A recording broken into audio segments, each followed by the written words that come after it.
제2차 법제사법위원회를 개회하겠습니다. 오늘 회의는 먼저 증인 출석 요구의 건을 논의하고 타 상위 법안 및 법안심사 제1소위원회에서 의결된 고유 법안을 심사한 후 현안 질의를 실시하도록 하겠습니다. 의사 일정에 들어가기에 앞서 위원장으로서 한 말씀 드립니다. 오늘 현안 질의를 위하여 심우정 검찰총장과 박세현 서울고검장의 법사위 증인 채택 의결을 통해 출석을 요구하였습니다. 그러나 심우정, 박세현 증인은 국정감사 및 조사에 관한 법률 제8조를 들먹이며 정당한 이유 없이 불출석하겠다고 합니다. 이는 국회법을 정면으로 위배한 불법 행위입니다. 그 이유를 말씀드리겠습니다. 불출석 사유서인데요. 이 불출석 사유서는 국회 증감법에 의해서 증감법 5조에 의해서 불출석 사유서를 제출하게 되어 있습니다. 그런데 이 두 증인이 불출석 근거로 드는 것은 국정조사법이에요. 오늘 현안 질의를 위해서 출석하라고 하는 것은 국정감사 및 조사를 하겠다는 게 아닙니다. 그래서 이 법 8조 수사상 재판상 관계 때문에 출석하지 못하겠다는 것은 검찰총장이나 서울고검장이 법 적용을 잘못한 겁니다. 불출석 사유서는 증언감정법 5조에 의해서 불출석 사유서를 제출하고 출석하지 못하겠다는 것은 국정감사 및 조사에 관한 법률 8조를 또 적용하고 이게 마치 이번에 윤석열 구속 취소 할 때 어떤 거는 시간으로 어떤 거는 날로 뒤죽박죽 해가지고 법 적용을 잘못해가지고 또 검찰은 즉시 항고를 하지 않는 이러한 잘못된 법 적용으로 지금 내란 우두머리 피해자 윤석열을 석방한 것처럼 법을 다루는 최정점에 있는 검찰총장과 서울고검장이 이런 식으로 무지하게 법 적용을 하는 겁니다. 그래서 제가 다 조사를 해봤어요. 국정감사 및 조사에 관한 법률 8조를 들었는데 국정감사 및 조사에 관한 법률은 국정감사와 국정조사에 관한 절차에 대한 것을 목적으로 하는 법이에요. 오늘 국정감사가 아니란 말입니다. 그럼에도 불구하고 8조 감사 또는 조사의 한계, 감사 또는 조사는 개인의 사생활을 침해하거나 계속적인 재판 또는 수사 중인 사건의 소추에 관여할 목적으로 행사되어서는 아니 된다. 이 조항을 들먹이면서 불출석을 한 겁니다. 이 자리가 오늘 국정감사 자리입니까? 아닙니다. 그러면 뭘 적용해야 되느냐? 국회에서의 증언 감정 등에 관한 법률에 따라야 됩니다. 국회 증언감정법 목적은 오늘 회의처럼 이런 겁니다. 이 법은 증언감정법은 국회에서의 안건심의 또는 국정감사나 국정조사와 관련하는 보고서와 서류 등의 요구 증언 감정 등에 관한 절차를 규정함을 목적으로 한다. 함으로 증감법이에요. 오늘 출석하고 안 하고 증언을 거부하고 안 하고는. 그리고 제2조 증인 출석 등의 의무, 의결을 했기 때문에 출석을 해야 될 의무가 있습니다. 이 법은 뭐라고 돼 있냐? 증인 참고인으로서 출석이나 감정의 요구를 받은 때에는 이 법에 특별한 규정이 있는 경우를 제외하고는 다른 법률에도 불구하고 누구든지 이에 따라야 한다. 이렇게 돼 있습니다. 증언 등의 거부는 형사소송법 148조, 149조에 해당하는 경우만 증인 선서를 거부하거나 증언을 거부할 수 있어요. 그러면 형사소송법 148조, 149조는 뭐냐? 증언을 함으로써 유죄 판결을 받을 사실이 드러날 염려가 있는 경우만 증언 거부를 할 수 있어요. 친족이거나 친족이었던 사람, 법정 대리인, 후견, 감독인. 이 오늘 검찰총장이나 고검장은 여기 해당되지 않습니다. 그리고 업무상 비밀과 증언 거부는 변호사, 변리사, 공증인, 공인중개사, 세무사 이 사람들이 영업상 얻은 비밀을 누설하여 있을 경우 그 사람이 피해를 받을 경우는 증언을 거부할 수 있다. 이렇게 돼 있을 뿐이에요. 국회 증감법 제4조 1항은 국회로부터 공무원 또는 공무원이었던 사람이 증언의 요구를 받거나 국가기관이 서류 등의 제출을 요구받은 경우에 증언할 사실이나 제출할 서류 등의 내용이 직무상 비밀에 속한다는 이유로 증언이나 서류 등의 제출을 거부할 수 없다. 이렇게 돼 있어요. 군사 외교 대북 관계는 거기에 관계돼서 국가적으로 큰 영향을 중대한 영향을 미칠 경우는 성명을 해야 돼요. 해당 부처 장이. 이 불출석 사유는 정당한 사유가 될 수가 없어요. 저는 법사위원장을 하면서 법사위 회의를 정시에 항상 개최해 왔습니다. 그리고 아직 안 지켜지는 것은 상대방 의원님들이 발언할 때는 끼어들지 말자라는 건 아직 지켜지지 않고 있지만 그걸 위해 노력하고 있어요. 또한 국회법에서 규정하고 있는 그것을 관행적으로 무시하거나 눈 감아버리거나 이거는 제가 바로잡아야 되겠다고 누차 얘기했습니다. 따라서 검찰총장 서울고검장이 오늘 불출석 사유서를 제출한 내용은 정당한 사유가 될 수 없다. 따라서 여기에 대한 조치를 할 필요가 있겠다라는 생각이 듭니다. 양 간사님께서 협의해 주시기 바랍니다. 그러면 바로 의사 일정에 들어가도록 하겠습니다. 의사 일정 제25항을 먼저 심사하도록 하겠습니다. 그러면 의사 일정 제25항 증인 출석 요구의 건을 상정합니다. 이 안건은 다음 주 수요일 오후 2시에 실시할 예정인 긴급 현안 질의에 필요한 증인의 출석을 요구하기 위한 것입니다. 증인 명단은 배부해드린 유의물을 참고해 주시기 바랍니다. 이 안건에 대하여 의견 있으신 위원님 계십니까? 지금 이 명태균 씨는 아마 지금 현재 수사 중인 사건의 주요 당사자인 것 같습니다. 국회가 언제부턴가 검찰이든 경찰이든 뭐 공수처 등 사건만 나면 나서 가지고 수사에 관여하고 감나라 배나라하고 지휘하고 하는 이런 것이 아주 일상화되어 있는 것이 우리 법사위의 모습이 아닌가 싶습니다. 과거의 법사위라도 중요 사건에 대해서 직접 수사 당사자를 불러서 조사하고 하는 이런 부분을 최대한 자제하려고 노력을 했는데 이런 식으로 또다시 이제 주요 사건 당사자를 불러서 아마 그 현안 질의를 하려고 하는 것 같은데 이 부분에 대해서는 저는 저희 국민의힘에서는 동의할 수 없다 하는 입장을 밝히겠습니다. 네, 박지원 의원님 3분 내로 해주세요. 지금 존경하는 유상범 간사님께서 검찰 조사를 받는 기간 동안에는 국회 증인 혹은 국정조사 증인으로 채택할 수 없다라고 했는데 제가 수십 년 전 대북송금 특검 당시에도 검찰이 수사를 받고 구속 수사 중인데도 국정조사 또 국회 증인으로 출석한 바가 있습니다. 특히 명태균 씨는 지금 현재 윤석열, 김건희 이 두 분의 선거 개입과 자금 흐름, 더욱이 국민의힘 오세훈 서울시장을 비롯한 대권 후보들의 관계, 더욱 분노하는 것은 오세훈 시장, 김영한 충북지사, 김진태 강원지사, 이철우 경북지사 등이 김영선 의원의 공천을 받기 위한 탄원서 같은 일종의 진정서를 공무원 신분으로 제출한 것은 엄연한 선거법 위반입니다. 이러한 의혹들이 있기 때문에 반드시 규명돼야 되기 때문에 수사 중에 있다 하더라도 과거의 관례도 있으니까 꼭 증인으로 불러내기를 바란다 하는 말씀을 밝힙니다. 예, 다른 분들 의견이 없으시면 위원장으로서 말씀드리겠습니다.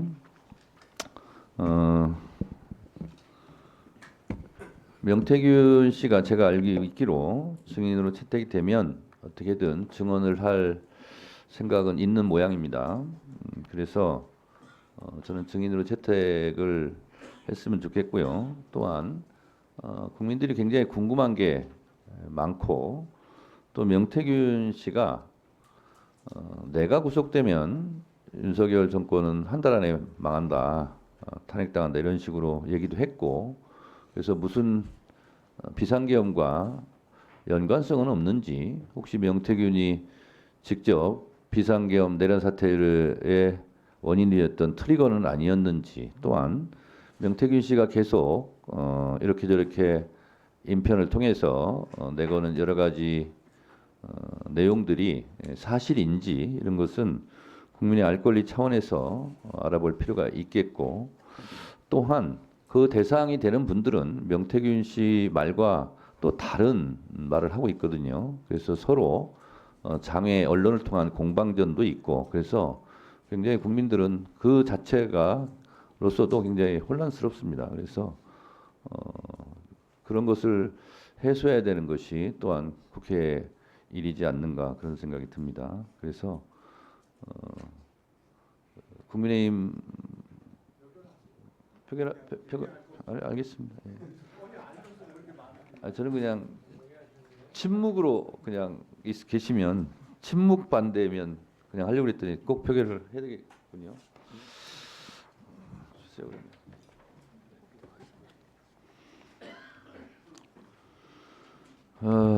그러면 토론을 마치고요. 의사일정 제25항 증인 출석 요구 여건을 의결하고자 하는데 이의 없으십니까?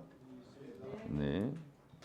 이의가 있으므로 국회법에 따라 표결하겠습니다. 표결에 앞서서 회의장에 계신 의원님은 모두 재석의원 수에 포함된다는 점을 말씀드립니다. 그리고 방법은 국회법 제112조 및 제71조 단서에 따라서 거수 표결로 진행하겠습니다. 먼저 찬성하는 의원님은 손을 들어주시기 바랍니다. 내려주십시오. 다음 반대하는 의원님은 손을 들어주시기 바랍니다. 내려주십시오. 표결 결과를 말씀드리겠습니다. 재석 의원 총 18인 중 찬성 11인, 반대 7인으로 가결되었음을 선포합니다.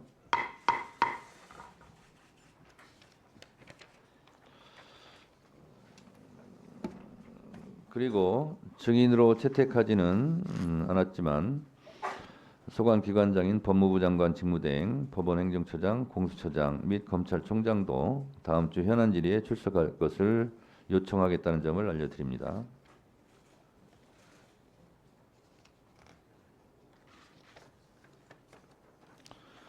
그러면 바로 의사일정에 들어가겠습니다. 의사일정 제1항부터 4항까지 외통위 소관 법률안을 일괄하여 상정합니다. 김성환 전문위원 검토 보고해 주시기 바랍니다. 네, 보고드리겠습니다. 의사일정 제1항부터 제4항까지 외교통일위원회 소관 법률안에 대한 체계작구 검토 결과를 주요사항을 중심으로 보고드리겠습니다. 의사일정 제4항 재해동포 기본법 일부 개정 법률안 대안은 재해동포 정책에 재해동포의 대한민국에서의 안정적 정착을 위한 지원 정책을 추가하고 재해동포 정책 관련 사업을 실시하는 단체에 대한 보조금 지급 근거를 신설하며 재해동포 협력센터의 명칭을 동포교류진흥원으로 변경하는 등의 내용입니다. 법무부는 안 제2조 제2호에서 재해동포 정책으로 추가하고 있는 재해동포의 대한민국에서의 안정적 정착을 위한 지원 정책은 제한 외국인 처우 기본법 및 재해동포의 출입국과 법적 지위에 관한 법률과 중복될 수 있으므로 삭제가 필요하고, 다음 페이지입니다. 법무부가 관련 법률에 따라 국내 거주 재해동포 관련 단체를 지원하고 있으므로 안 제17조 제1항에 따른 재해동포 정책 관련 사업 실시 단체에 대한 보조금은 국외에 거주하고 있는 재해동포에 대한 재해동포 정책 관련 사업을 실시하는 단체에 대해서만 근거를 신설할 필요가 있다는 의견을 제시하였습니다.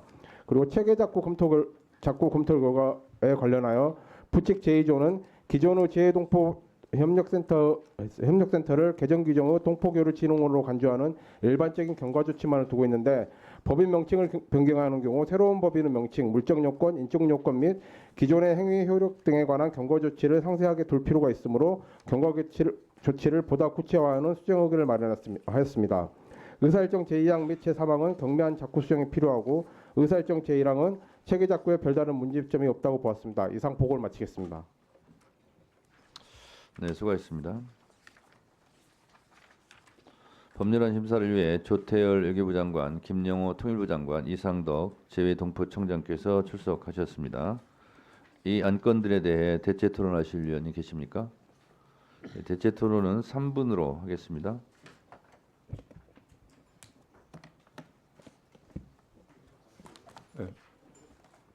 예, 박지원 의원님.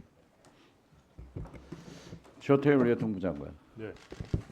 이번 미국이 우리나라를 민간 국가로 지정한 것은 네.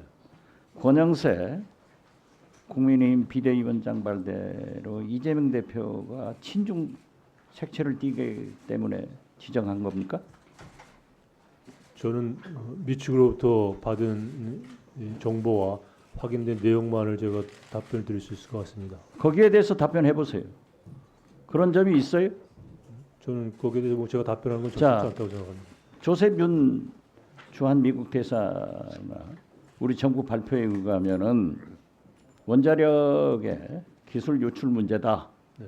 산업 스파이 관계인데 동맹국가 간에 산업 스파이가 존재합니까? 일부 부주의라든가 일탈행위 같은 건 개인적인 그 행위로 인해서 생길 수는 있겠죠. 그러면 권영세 비대위원장 말씀대로 한다면은 이재명 대표는 산업 스파이 아니에요? 어떻게 정부가 윤석열 대통령이 미국 가서 대학 연설, 김용현 국방장관, 신원식 장관, 그리고 국민의힘 중진 의원들이 핵무장론을 계속 주장하고 있기 때문에 일어난 일이고, 또 원자력 문제의 기술 유출이 있다 하더라도 이러한 문제를 사전에 인지하지도 못한 외교부, 대통령, 외교안보실, 국정원의 책임이 크잖아요. 이것을 갖다가 제1야당의 대표가 친중이니까 그렇다. 제가 알고 있기로는 미국의 고위급 외교관도 이재명 대표가 프로 차이나가 아니다 하는 얘기를 했습니다. 이에 대한 장관의 견해는 어떠세요? 제 개인적 견해를 말씀드릴 필요는 없을 것 같고요. 핵무장론 문제는 이게 개인적인 문제가 아니잖아요. 어제 조셉 윤 그러면 대사가 이재명 부인했고요. 대표가 산업 스파이냐고요. 그러니까 핵무장론이라든지 뭐 산업 스파이라든 그런 것들이 아니고 기술적인 보안 문제라는 것을 미측이 분명히 공개적으로 확인했기 때문에 그걸 믿고 이 문제를 다루는 것이 가장 적절한 접근 방법이라고 글쎄 생각합니다. 기술 보안 유지 문제라고 하고 주한 미국 조셉 윤 대사도 본국이나 주재국의 문제를 잘 해결하기 위해서 그러한 말씀을 했다 하는 것은 이해가 돼요. 아니요, 그냥 팩트에 입각해서 한 그렇지만은 말씀인 줄 압니다. 집권 여당의 당 대표가 제1야당의 대표가 친중이니까 민간 국가 지정을 했다. 이런 무모한 얘기를 하는데도 한단 장관이 아무 얘기도 못하는 것은 문제가 있는 거 아니에요? 외교부가 밝힌 입장에 대해서 양당이 하는 얘기는 다 그 외교부가 파악한 내용하고 다르기 때문에 일일이 거기에 대해서 제가 확인하거나 뭐 그럴 필요 없다고 생각합니다. 이 문제는 군사 동맹에 의거해서 우리나라 안보가 지탱되고 있는데 한미 군사 동맹을 깬 다음에 핵무장론을 얘기해야 돼요. 한겨레도 마찬가지예요. 그러한 무모한 발언을 한 윤석열 대통령 개항을 하고 그렇기 때문에 미국이 불안해서 그러한 것을 지적했다. 저는 이렇게 생각합니다. 강화되는 어떠세요? 뭐 추정하는 그 이론 중에 하나로 말씀할 수 있다고 생각을 합니다만 확인되지 않은 내용입니다. 네. 그 박은정 의원님, 조배수 의원님 조금 죄송한데요. 오늘은 특별하게 제가 먼저 좀 질의를 먼저 한번 해보도록 하겠습니다. 제가 또 관심 많고 그러기 때문에.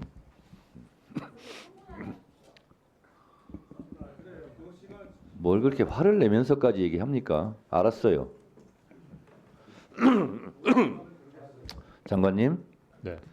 보통 우리가 핵무기 그러면 네 가지를 얘기하거든요. 혹시 알고 계세요? 말씀해 주시죠. 예. 잘 모르시겠어요? 자, 핵탄두, 핵운반체, 핵물질, 핵과학자 이 네 가지가 있어야 핵무기가 되는 거거든요. 자, 그런데 과거 사례를 보면 우리가 핵물질에 대해서 미국으로부터 의심받고 조사받고 제재를 받을 뻔한 사례가 있었다는 걸 알고 계세요? 뭐 예전에 딱 한 번 네, 한 번 있었죠. NPT 우리 가입 국가잖아요. 네. NPT를 탈퇴하지 않고 우리가 핵무기를 만들 수 있습니까, 없습니까? 없죠. 네. 그렇죠. 한미 원자력 협정에 의해서 핵물질 재처리 과정을 한미 원자력 협정 규정에 위반되게 할 수 있습니까, 없습니까? 없죠. 그렇습니다. 농축은 기존 협정 체계 내에서도 할 기준이 그렇습니다. 한미 원자력 협정에 의해서 미국에서 다 보고 있잖아요. 자, 그러면 제가 아까 말씀드린 핵탄두, 핵운반체, 핵물질, 핵과학자 이 네 가지 이거를 미국에서 다 보고 있는 거예요. 그런데 우리가 핵물질을 한미 원자력 협정에 위반돼서 그것을 재처리하거나 아니면 생산해내거나 그러면 바로 미국한테 제재를 받게 돼 있고, 또한 핵무기를 만들려고 했을 때는 NPT를 탈퇴하려고 해야 되는데 그러면 바로 미국으로부터 경제 보복이 있을 수 있고 그렇습니다. 그런데 유력한 국민의힘 쪽 유력 정치인들이 우리도 핵무기를 가져야 된다, 핵무장론을 들고 나오면 미국에서 좋아할까요, 싫어할까요? 우려를 하겠죠. 핵 확장 억제 강화가 좀 공식 입장입니다. 네, 그렇습니다. 그러니까 자체 핵무장론을 주장하는 사람들은 미국으로 보면 반미 인사들이에요. 미국의 정책에 반대하는 사람들이죠. 그것이 한미 동맹을 깨트리는, 위험에 빠뜨리는 일이죠. 미국이 이번에 에너지부에서 민간 국가로 지정한 것은 이러한 여러 가지 분위기, 또 윤석열 대통령이 자체 핵무장을 하려고 하는 듯한 이런 발언들이 다 모아져서 이번에 민간 국가로 지정됐다고 생각합니다. 이재명 대표하고는 아무 관계가 없는 일이에요. 둘 다 관계 없는 것으로 미국이 확인을 했습니다. 네. 그래서 문제는 해결해야 되잖아요. 어떻게 해결하실 건지 그것을 입장을 말씀해 주시기 바랍니다. 일단 지금까지 파악된 내용으로 그 관계기관과 계속 가능성을 협의하고 있고요. 이번 주에 산업부 장관이 방미해서 에너지부 장관을 만나게 됐기 때문에 그 계기에 이 문제를 적극 교섭할 생각입니다. 지혜롭게 잘 해결하시기 바랍니다. 정치적으로 이용당하거나 정치적인 이런 외풍에 흔들리지 마시기 바랍니다. 네, 박은정 의원님 질의하세요. 네, 장관님 계속 질문 드리겠습니다. 미국의 민간 국가 지정 관련해서 지금 외교부에서 PPT 띄워주세요. 그 원자료 기술 유출 때문이다. 미 에너지부 감사실 보고서를 지금 들고 있고 외교부에서도 그렇게 발표한 것으로 알고 있습니다. 장관님 맞습니까? 미측이 해명해 준 것을 그대로 저희들이 외교부 지금 2달 동안 하나도 모르고 있다가 이제서야 그 원인도 제대로 파악 못하고 계신 것 같고요. 만일에 저게 저희만 모르는 게 아니라 사실이라면 미 에너지 내부 직원들도 모르고 관련된 담당자 소수만 아는 사안. 그럼 외교부 장관으로 왜 계십니까? 민간 국가 지정이 됐는데도 2달 동안 다른 나라 내정 돌아가는 걸 100%다 파악하는 게 2달 동안 외교부는 외교부가 아니죠. 모르고 계셨던 건 사실이잖아요. 그 내부 관리 비밀 문서기 때문에 모르는 어쨌든 것이 저게 당연합니다. 사실이라면 네. 저게 사실이라면 더 큰 문제가 발생할 수 있습니다. 그러니까 저 개인적인 일탈, 기술 유출이 저 배후에 대한민국이라는 국가가 있기 때문에 민간 국가 지정으로 이어졌다. 이렇게 볼 수도 있는 심각한 사안 아닙니까? 확인되지 않은 얘기에 대해서 제가 말씀드렸습니다. 그것 때문에 민간 국가가 지정되지. 안 그러면 저 개인의 일탈에 대해서는 형사 처벌하고 조치를 하면 될 것인데 그렇지 왜 민간 않습니다. 국가 지정으로 이어졌습니까? 다음 거 보여주세요. 제가 예전에 통상할 때도 미국이 불공정 무역 국가라는 그런 용어를 쓴 적이 있습니다. 그게 한국이라는 나라가 민간 불공정 국가가 무역 국가이기 뭡니까, 때문에 그런 게 장관님? 아니고요.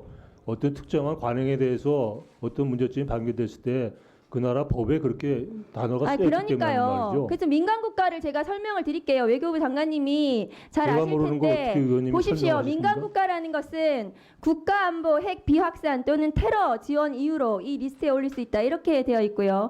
그러면 단순한 문서 유출이 문제가 아니라 그게 우리나라가 아니고요. 비핵 미 에너지부의 리스트는 3가지가 있는데요. 그 중에 제일 밑에 있는 것이 민감 또는 기타 지정 국가 그래서 지금 리스트입니다. 핵 비확산 국가로 분류가 되어야 이 목록에 올 수 있다고 보는 거 아닙니다. 아닙니까? 그거는 비확산이 아니고 그것은 1등급, 2등급에 해당하는 다른 리스트 2개를 얘기하는 것이고요. 다음 거 보여주세요. 지금 2023년 1월 윤석열 대통령이 자체 핵을 보유할 수도 있다. 23년 4월 김태효 안보실장이 미국과 사실상 핵을 공유한다. 핵을 느낄 수 있다. 이런 발언을 했고요. 김기현 당대표 시절 태영호 의원이 김정은 막을 최선의 방도는 핵이다. 2024년 6월 오세훈, 홍준표, 유승민 등이 한 목소리로 독자 핵무장 나서야 된다고 주장하고 급기야 나경원 의원까지 올 1월에 대한민국 자체 핵무장 필요하다고 발언을 했습니다.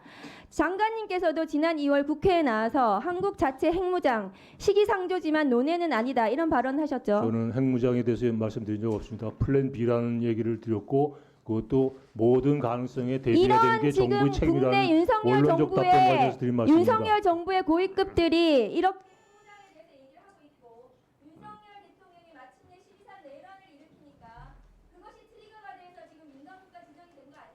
그렇지 않다고 미측에서 확인을 했습니다. 장관님 그러면 이 원인을 제대로 파악을 하시고 4월 15일 이 민간국가 지정이 발효되기 전까지 외교부에서 이 지정을 철회할 보관을 가지고 계십니까? 뭐 최대한 노력을 저 범정부적으로 문제가 아니라 이 동맹국이 민간국가를 지정을 했잖아요. 그러면 이것을 처리를 시켜야 되는 거 아닙니까? 노력을 할 뿐입니다. 그 미국이 결정을 할 수 있도록 그렇게 최대한 범정부적 차원에서 대응하고 있다는 말씀드립니다. 네, 외교부 장관께서는 외교부 장관답게 말을 좀 신경질적으로 하지 마시고 좀 이렇게 잘하시기 바랍니다. 자, 다음이요. 조배수 의원님. 네, 외교부 장관님. 네. 지금 우리나라가 민감 국가로 지정이 됐는데 이거는 여태까지 없었던 일이잖아요. 그렇죠? 예전에도 있었던 것으로 파악이 됐죠. 예전에 우리나라가 지정된 적이 있었습니까? 80년대하고 90년대 그런 적이 있었습니다. 자, 근데 지금 우리나라 외교에 있어서 가장 중요한 나라가 이제 미국인데요. 네. 그렇죠? 사실 이제 국민들은 이 부분에 대해서 놀래고 좀 충격을 받았을 것 같아요. 그럼 왜 지정이 됐느냐? 지금은 이제 팩트 체크가 돼서 이제 그런 해명이 나왔지만은 그 전에 이렇게 야당에서는 또 이렇게 얘기를 했어요. 윤석열 대통령이 계엄 선포를 했다. 그리고 또 핵 무장론을 했기 때문에 핵 무장론을 얘기했기 때문에 이랬다. 그런데 지금 사실상 북한은 핵을 상당히 고도화하고 있습니다. 그렇죠? 네. 그러면 이 무기 전략 체계에 있어서 이건 엄청난 비대칭입니다. 그러면 국민들이 이 부분에 대해서 불안을 느끼는 건 당연한 거 아닙니까? 그리고 또 트럼프는 사실상 북한을 핵 보유국으로 인정하면서 그리고 또 지금 이 대통령 지도력 부재 상황에서 직접 김정은과 소통할 수도 있다는 그런 메시지를 던지고 있는 이런 상황에서 그렇지만은 우리가 지금 얘기한 우리도 지금 핵을 개발할 수 있는 이런 잠재력을 갖춰야 된다. 일본 같은 경우는 그 원자력 협정을 개정을 해서 그 플루토늄이나 이런 것을 할 수 있는 어떤 잠재력은 인정을 받았잖아요. 네. 이렇듯이 저는 우리나라 안보를 생각한다고 하면은 이런 얘기는 할 수가 있는데 그렇다고 해서 지금 우리가 당장 뭐 핵을 하겠다, 핵을 개발하겠다 이건 아니잖아요. 그렇죠? 정치권에 있어서는 얼마든지 나올 수 있는 얘기입니다. 그런데 이렇기 때문에 미국이 민간 국가로 지정했다 이렇게 얘기를 하는데 저는 그 부분은 틀렸다고 보고 또 팩트 체크해서 이게 지금 정확하게 나왔습니다. 그렇죠? 네. 예. 그런데 아쉬운 거는 지금 우리 상황이 지금 굉장히 우리가 트럼프 2기 때 이걸 대응을 잘 해야 되는데 지금 현재 지도부의 공백 상태라 좀 어려운 점은 있습니다. 그런데 우리 장관께서 이제 이 부분이 사실 좀 아쉬운 점은 지금 아까 이거를 내부적인 문제이기 때문에 참 아는 데는 한계가 있다 얘기를 하지만 그러나 저는 이제 이왕 알았으니 이 부분을 좀 빨리 이 제대로 이 원상으로 회복시키는데 좀 최선을 다해야 될 것 같고 또 그런 부분의 가능성을 어떻게 보십니까? 뭐 최선을 다하고 있고 가능성을 지금 예단해서 말씀드릴 수 있는 상황은 아니고요. 하여간 그 금주 장관 면담이 중요한 계기라고 생각합니다. 네, 장동혁 의원님. 그 재외동포청장님 법률안 네. 재외동포 기본법 일부 개정 법률안에 대해서 아까 전문위원 보고할 때도 좀 두 가지 점에서 법무부하고 이견이 있지 않습니까? 네. 사실은 지금 안정적 정착으로 위한 지원 정책 때문에 그런데 이 법에서 상정하고 있는 지원 정책을 총괄하는 부처는 재외동포청입니까? 그렇다고 생각합니다. 그러면 뭐 저는 재외동포청이 생긴 이상 재외동포에 대한 지원 정책이나 이런 것들을 재외동포청에서 총괄하는 것은 뭐 저는 그거에 대해서 반대할 생각은 없는데 법무부가 이야기하는 대로 지금 그러면 업무에 중복이 발생하지 않습니까? 법률 규정 때문에. 근데 그 부분은 그러면 그렇게 중복이 발생되는 부분은 부처 간 어떻게 이 문제를 해결할지에 대해서는 좀 방향을 정해놓고 이 법을 통과시켜야 되지 않을까요? 네, 그 부분에 대해서 저희 동포청 입장 잠시 네네. 말씀드려도 되겠습니까?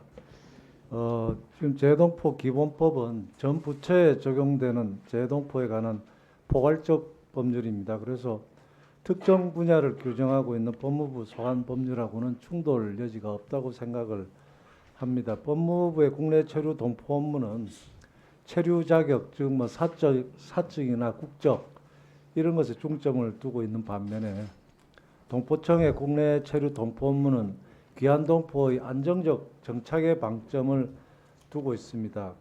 예, 재동포- 이미 네. 그 답변을 주셔가지고 제가 가지고 있어요. 그런데 말씀하신 것처럼 모든 부처에 적용되는 일반 추상적 규정으로서 이 조항을 둔 거지 않습니까? 네. 근데 법무부에도 지금 재외동포를 지원하는 일부 업무가 있는 것이고, 네. 그럼 모든 부처에 그러니까 지금 모든 부처에 관련돼서 적용하는 것을 지금 총괄하도록 재외동포청에서 총괄하겠다고 하는 것인데, 그러면 이렇게 중복되는 부분이 현실적으로 발생하는 건 어떻게 처리하겠?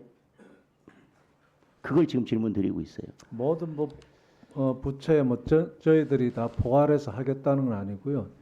이게 지금 지원 정책은 어쨌든 재외동포청에서 총괄하겠다는 거지 않습니까? 재외동포 기본법을 말씀드린 거고요. 여기 지금 재외동포 기본법 6조에 보면 다른 법률에 특별한 규정이 있는 경우에는 이를 따르도록 하고 따르도록 해서 관계 부처의 소관 법률하고 충돌을 방지할 수 있는 장치는 마련되어 있습니다.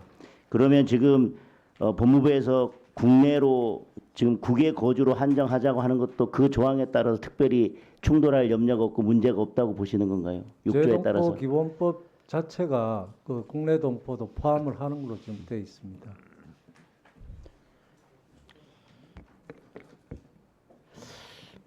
적어도 저는 법무부하고 이 부분에 대해서 법무부의 의견이 뭔지 좀 확인을 하고 전체에 결의했다가 좀. 장동혁 의원님, 법무부에서 반대를 해와서 여기 해결되지 않으면 오늘 좀 계류를 시켜야 되겠다 이렇게 생각을 저도 하고 있는데 말씀을 드려볼게요. 법무부 반대는 이겁니다. 재외동포의 대한민국에서의 안정적 정착을 위한 지원 정책은 기존 국내 거주 재외동포 관련 법률에 따른 재외동포 지원 정책과 중복이 우려되며 보조금 지급은 국외 거주 재외동포 지원단체로 한정할 필요가 있다라고 해서 법무부에서 지금 반대를 하고 있습니다. 의원님들 참조해 주시고, 그래서 제가 계속 말씀드린 대로 부처 간 이견이나 부처의 반대가 있을 때는 그것이 해소되고 통과되는 것이 맞다라는 생각이 들어서 법무부에서 이렇게 반대를 해왔기 때문에 좀 조정한 후에 이것은 통과시키는 것이 어떨까 이런 생각이 듭니다. 네네. 송석준 의원님, 네, 토론하시죠. 예, 저도 이 사후 안건에 대해서 관계 부처 간의 협의가 필요하다는 점에서 좀 더 논의를 해서 통과시켰으면 합니다. 예, 특히 그 재외동포와 또 외국인에 관련된 여러 가지 법무부의 그동안의 정책이 또 일관성을 가져야 되고 또 재외동포청이 갖고 있는 여러 가지 정책이 제대로 또 정립돼야 되는 상황이기 때문에 같이 좀 합리적으로 논의가 됐으면 합니다.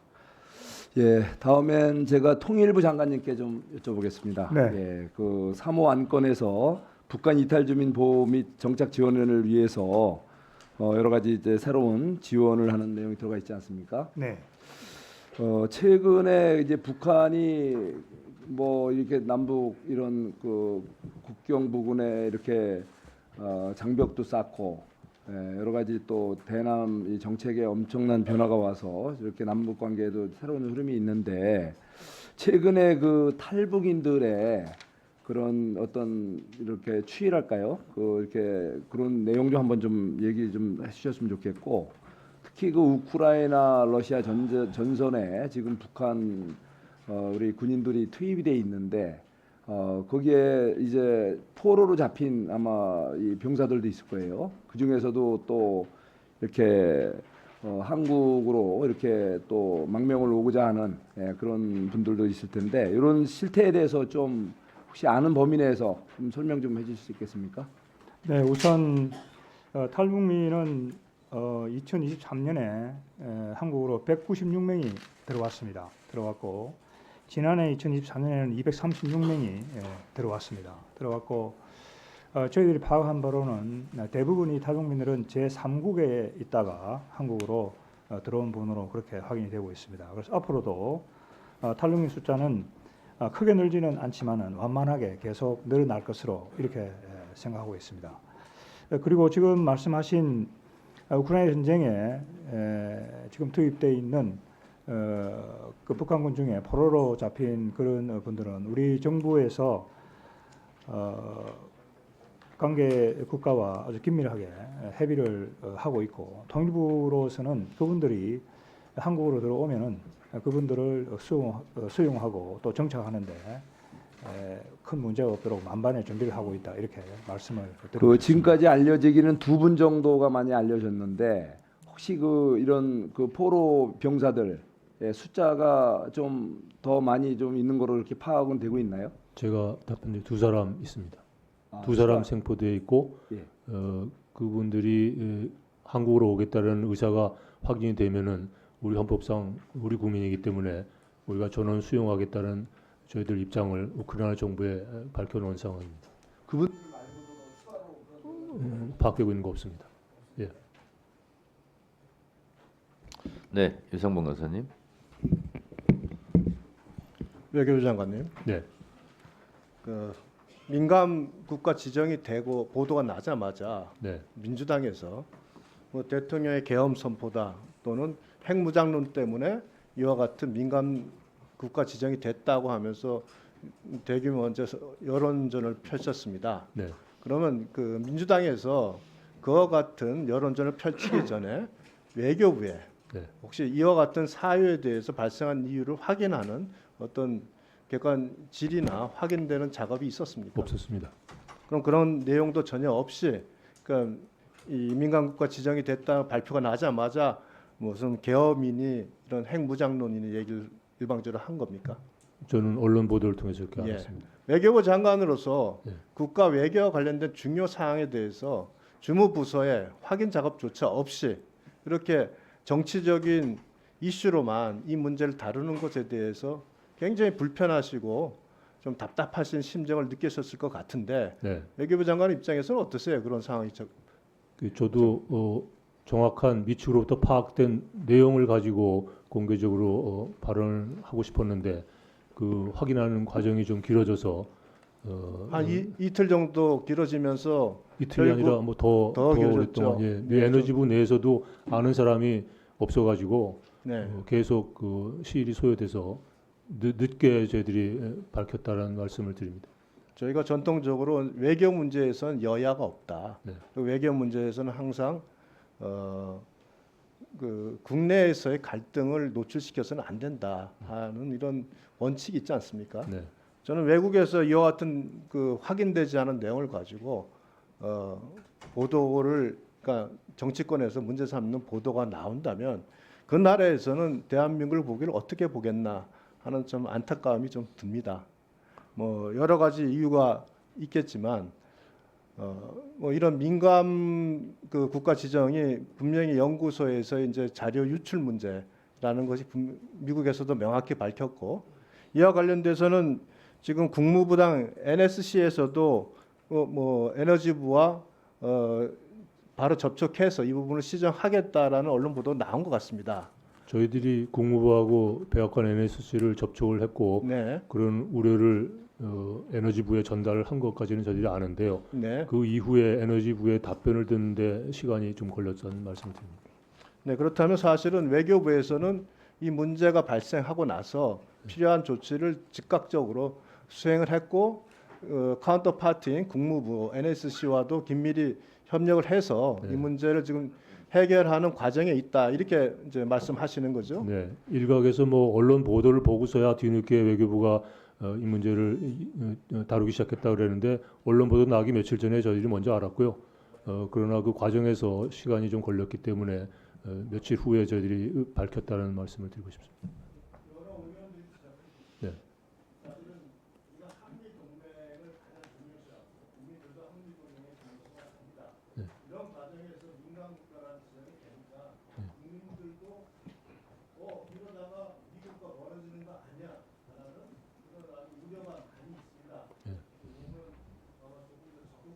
네.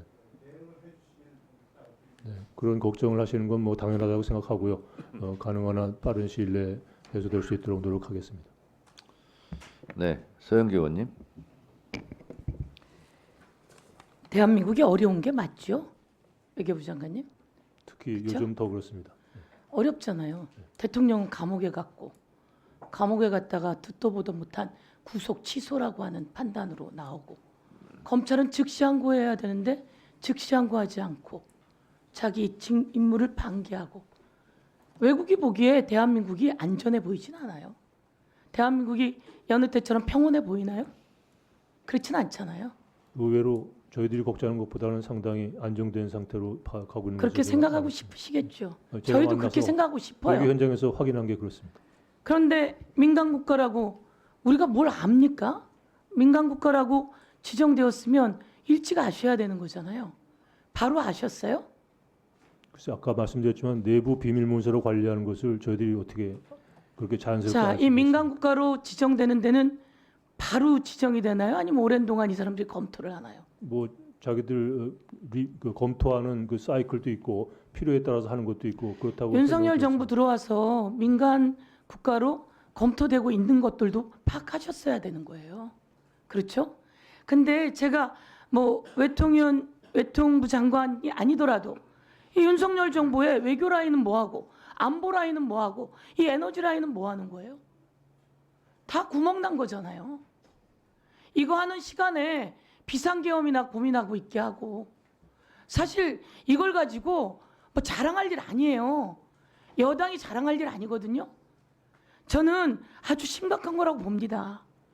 스웨덴에서 한 연구소가 대한민국을 자유민주주의 국가 단계에서 선거민주주의 국가 단계로 한 단계 하락시켰다는 건 알고 계시나요? 저는 모릅니다. 그렇게 윤석열 정부 자유민주주의 그러는데 자유민주주의 단계하고 선거민주주의 단계로 한 단계가 하락돼서 독재가 국가에 가깝게 됐다. 이런 식의 언론 보도들이 나오고 있어요. 보셔야 돼요. 이건 뭐냐면 자유민주주의 국가는 입법부와 사법부를 행정부가 억압하려고 하면 안 되는 거예요. 여기서 제일 큰 것은 입법부가 법안을 통과시켰는데 행정부가 자꾸 거부권을 날려서 자유민주주의 국가에서 선거민주주의 국가로 한 단계 하락을 했어요. 이 부분은 우리 외통부 장관께서 좀 파악해 두십시오. 그래서 이런 부분들이 안 되게 좀 해주셔야지 국가의 위상이 높아지지 않겠습니까? 자유민주주의는 이런 게 자유민주주의예요. 정부, 행정부의 권력을 입법부와 사법부가 잘 견제할 수 있는 거. 그런데 행정부가 계엄까지 선포해서 입법부와 사법부를 다 잡아가려고 하는 거, 이러면 안 되는 거예요. 이제 계엄까지 더 포함되면 더 어려운 상황이 될 겁니다. 제가 보기에는 잘했다 하지 마시고 지금 어려운 시기 맞잖아요. 잘했다는 말씀 드린 적 없습니다. 그렇죠? 네. 잘하지 못했어요. 외교는 뭐 내체 현장이란 말도 있듯이 국내 정치도 중요하다고 생각합니다. 우리 열심히 잘해서 이런 문제 생기지 않고 외교적으로 나라의 신임도가 떨어지지 않게 그렇게 좀 해주세요. 외교 열심히 하겠습니다. 정치권에서도 열심히 해줬으면 좋겠습니다. 뒷얘기 딸 네. 정치권이 잘해야죠. 특히 대통령이 잘해야 돼요. 그렇죠? 네, 정리해 주시죠. 여당이 잘해야 해요. 김기표 의원님. 외교부 장관님, 네. 민간 국가 지금 얘기가 되고 있는데 민간 국가로 지정되면 뭐가 문제가 됩니까? 지금 저희들이 파악한 거는 이 에너지 산하 국책연구소에 인원이 갈 때 방문 전차라든가 그런 것이 조금 사전 검토가 필요한 절차가 추가된다고 듣고 있습니다. 방문 절차가 까다로워진다고 해서 그렇게 큰 일이 될 것 같지는 않은데요. 그 외에 다른 것도 많겠죠. 그래서 지금 주한 대사 대리도 이 문제가 그렇게 심각한 게 아닌데 너무 통제불능 상태로 가는 것 같다고 어제 걱정스러운 코멘트를 한 걸로 압니다. 통제불능 상태로 간다는 게 무슨 말이죠? 자기가 보기에 그런 모양이다. 제가 그걸 그럼 이게 단지 절차를 뭐 며칠 전에 허가를 받아야 되고 이런 문제가 아니고 네. 나중에 AI라든지 양자과학 이런 데서 협력에 있어서도 문제가 생기고 그러면은 그런 거 없다고 에너지부 측에서 확인했습니다. 그럼 이렇게 호들갑 떨 필요가 없겠죠. 저도 그렇게 생각합니다. 그러면 아무것도 아니라는 건가요? 그거는 아니고요. 있는 그대로를 봐줬으면 좋겠다는 뜻으로 한 말로 제가 이해합니다. 그러면 뭐하러 장관을 만나서 이거를 회복하려고 하는 노력을 합니까? 그건 만나게 돼 있었던 일이 거지 아니고요? 이것 때문에 만나러 가는 건 아닙니다. 그러면은 지금 별 문제가 아니라고 지금 얘기하고 있는 원자력 건가요? 에너지 협력을 협의하기 위해서 예정된 방미인데 그러면 지금 이런 외교부 일이 있었기 장관님 때문에, 말씀은 네, 이게 민간국가로 지정되는 것이 큰 문제가 아니라고 생각하고 있는 겁니까? 엄중하게 아닙니다. 그렇게 국민들이 걱정하시고 정치권에서 그렇게 심각하게 생각하시는데 그걸 어떻게 가벼운 걸로 저희들이 다루겠습니까? 아니 엄중하게 보고 있으니까 장관도 만나서 얘기하겠다는 것이고 그런 것 아니겠어요? 그래서 내용도 파악하고 있는 것 아니겠습니까? 있는 것보다 더 심각하게 받아들여지는 측면이 있지만 가볍게 보고서 일을 다루고 있지 가벼운 않다는 일은 말씀입니다. 아니죠, 당연히. 가벼운 듯이 말씀하시면 안 될 것 같은데요. 그렇게 말씀드리지 않았습니다. 저는 그렇게 들립니다. 굉장히 무거운 일이라고 생각하고 그러면 지금 외교부에서 공식적으로 입장을 밝힌 것이 보안 문제였다는 거잖아요. 네. 그렇습니까? 그러면 개인적인 어떤 보안의 일탈을 가지고 어떤 국가를 민감 국가로 지정하지는 않겠죠. 저 아까도 말씀드렸습니다만 몇 가지 사안을 가지고 뭔가 그게 한국과 조치가 관련이 필요할 때 있으니까. 쓰는 말이 센시티브라는 그런데 예를 법률 들어서 어떤 용어고요. 개인적인 일탈이 있는데 다른 나라도 아니고 지금 한국을 민감 국가로 지정하겠다고 하는 거잖아요. 그럼 뭔가 한국과 관련이 있다고 미국에 생각하기 때문 아니겠어요? 물론 그 이유는 그렇죠. 파악해 보셨나요? 개인적 일탈이 아니고 굳이 한국을 딱 집어서 민감 국가로 지정한 이유를 파악해 보셨냐고요? 아니 그런 사례가 있었다라는 얘기를 했지 그 어떤 사례를 사례가요? 특정 사례라고 지적해서 아니, 얘기해 주지 않았습니다. 지금 그 사례를 얘기하면서 지금 미국은 분명히 한국을 민감 국가로 지정을 하겠다는 거잖아요. 네. 그러면 뭔가 그 개인적인 일탈이라고 하는 보안 사고가 한국과 관련이 있기 때문에 한국을 민감 국가로 지정하려는 것 아니겠어요? 그렇지 않습니까? 그 모든 상식적으로? 것이 대비로 관리되고 있습니다, 미국이. 그럼 지금까지 파악한 게 뭐예요? 그런 것 때문에 들어갔다는 것이 그것이 어떤 특정 사례인지는 말해줄 수 없다는 게 미국의 입장입니다. 지금. 어찌됐든 개인적인 일탈 개인적인 일탈이라는 얘기도 한 적이 없고요.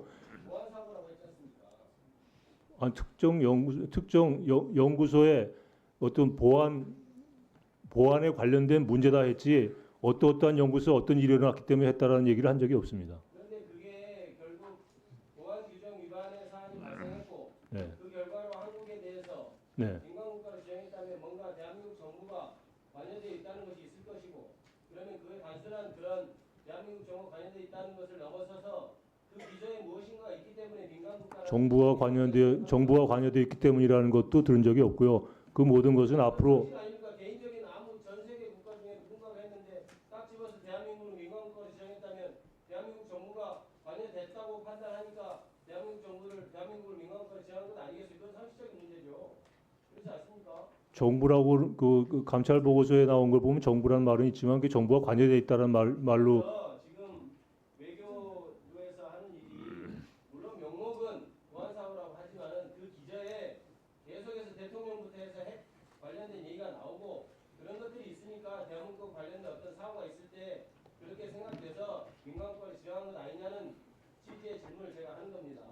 그 모든 걸 포함해서 그 협의 과정에서 이유만 들어가지고 민간국가를 지정하겠습니까? 그 협의 과정에서 하나씩 밝혀질 것으로 생각합니다. 내부에 있는 빙산의 아주 큰 부분처럼 미국에서 생각하는 다른 문제점이 있으니까 그 정도 얘기만 하고 민간국가를 지정하는 것이죠. 외교부 장관께서 그걸 아니라고 하시면 안 되죠. 저는 네, 지금 미측으로부터 들은 정리해 얘기만 주시고요. 말씀을 드렸습니다. 자, 김기표 의원님 말씀은 예를 들면 미국의 우리 한국 여행객이 뭐 우발적으로 개인의 일탈로 뭐 강도 행위를 했다고 쳐요. 그렇다고 대한민국을 그 자체로 강도 국가로 설정하지는 않지 않겠습니까? 뭔가 뒤에 무슨 정부 백그라운드가 있는 거 아니냐 여러 가지 의심들이 종합돼서 민간 국가로 설립한 것이 아니냐라는 네, 그렇게 이해를 했습니다. 주장은 저는 합리적이라고 봐요. 합리적 의심이라고 보고 그래서 어찌 됐든 일이 발생하지 않았으면 좋았는데 했으니 잘 해결해 주시기 바라고. 네. 어쨌든 우리 외교의 최종 목표가 국익 추구 아닙니까? 네. 네, 김대중 대통령께서는 국익 추구를 위해서는 악마하고도 손잡아야 된다라고 말씀을 평소에 하셨는데 그 말은 장관의 어떤 개인적인 체면이나 이런 게 중요한 것이 아니고 어쨌든 국익을 위해서 최전선에 뛰는 만큼 더 열심히 해달라는 그런 의원들의 당부로 아시고 네. 너무 이렇게 위축되거나 기분 나빠하지 마시고 할 일을 다 하시면 되겠습니다. 그렇게 하겠습니다. 네, 고맙습니다. 자, 토론하실 위원님 안 계시면 의결하겠습니다. 그러면 의사일정 제1항은 원안대로 의결하고자 하는데 이의 없으십니까? 이의가 없으므로 가결됐음을 선포합니다. 다음으로 의사일정 제2항 및 3항은 전문위원이 수정한 부분은 수정한 대로 기타 부분은 원안대로 의결하고자 하는데 이의 없으십니까? 이의가 없으시므로 가결됐음을 선포합니다. 의사일정 제4항은 그냥 계속 심사하겠습니다. 네, 의사일정 제4항은 전체회의에서 계속 심사하도록 하겠습니다. 네, 조태열 장관님, 김영호 장관님, 이상덕 청장님 수고하셨습니다. 이석하셔도 되겠습니다.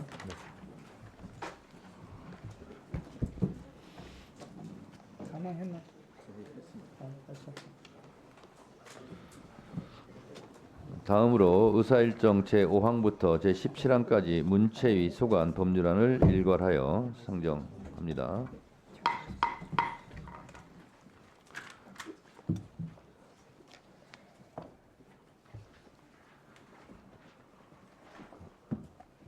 이화실 전문위원 검토보게 해주시기 바랍니다. 의사일정 제5항부터 제17항까지 문화체육관광위원회 소관 법률안에 대해 보고드리겠습니다.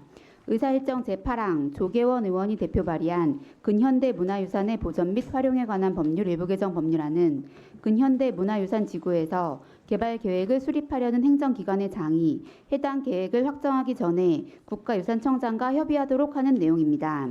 근현대 문화유산 지구에서 개발 계획을 수립하려는 경우의 의미가 분명하지 않고 국가유산영향진단법 등에서도 개발 계획 부지 내에 보존 지역이 포함되는 경우 협의하도록 규정하고 있음을 고려하여 문구를 수정할 필요가 있다고 보았습니다. 2페이지입니다. 개정안에 대해서 서울특별시는 국가유산청장과 협의하도록 하는 내용을 국가유산청장의 의견을 듣도록 하는 것으로 수정하여도 개정안의 취지에 부합할 수 있다는 의견을 제시하였습니다. 의사일정 제9항 김승수 의원이 대표 발의한 박물관 및 미술관진흥법 일부 개정 법률안은 대한민국 역사박물관과 국립한글박물관의 설립 근거와 업무 범위를 법률에 명시하는 내용으로 경미한 작구 수정 외에 별다른 문제점이 없는 것으로 보았습니다. 개정안에 대하여 행정안전부는 정부조직법에서 행정기관의 부속기관과 직무의 범위 등은 대통령령으로 정하도록 하고 있으므로 개별 법률에서 소속기관 설치를 규정하는 것은 바람직하지 않다는 의견을 제시하였습니다.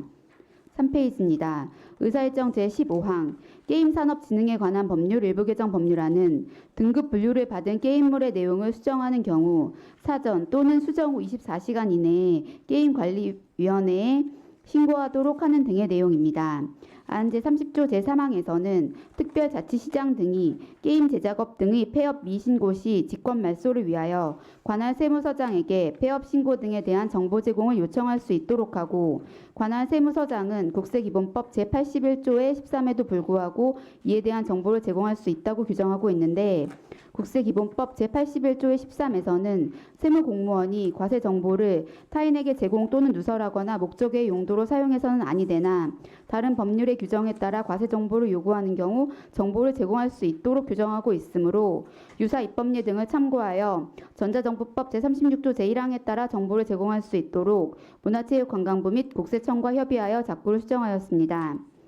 한편 개정안은 자체 등급 분류 사업자 재지정 기간을 현행 3년에서 5년으로 연장하고 등급 분류 기간의 준수 사항을 강화하였음에도 불구하고 별도로 적용률을 두고 있지 아니한 바 부칙 규정에 대한 일부 보완이 필요하다고 보았습니다.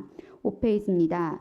의사일정 제17항 치유관광산업 육성에 관한 법률안은 치유관광을 치유관광 자원을 활용하여 건강의 회복과 증진을 도모하고 삶의 질 향상을 추구하는 관광활동으로 정의하고 문화체육관광부 장관이 치유관광산업의 육성과 지원을 위하여 기본계획 및 시행계획을 수립 시행하도록 하는 등의 내용입니다.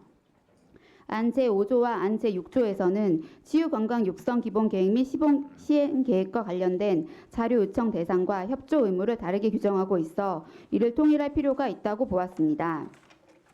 6페이지입니다. 안 제10조 제1항은 치유관광사업을 양수한 자 또는 합병한 자 등이 치유관광사업 등록에 따른 치유관광사업자의 권리 의무를 승계하도록 하고 있는데 유사 입법례를 참고하여 수정할 필요가 있다고 보았습니다.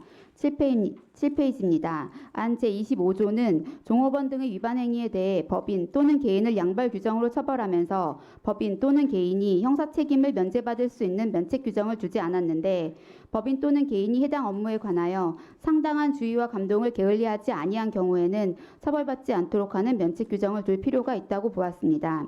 의사일정 제5항부터 제7항까지, 제10항부터 제14항까지 및 제16항은 경미한 자구 수정이 필요하다고 보았습니다.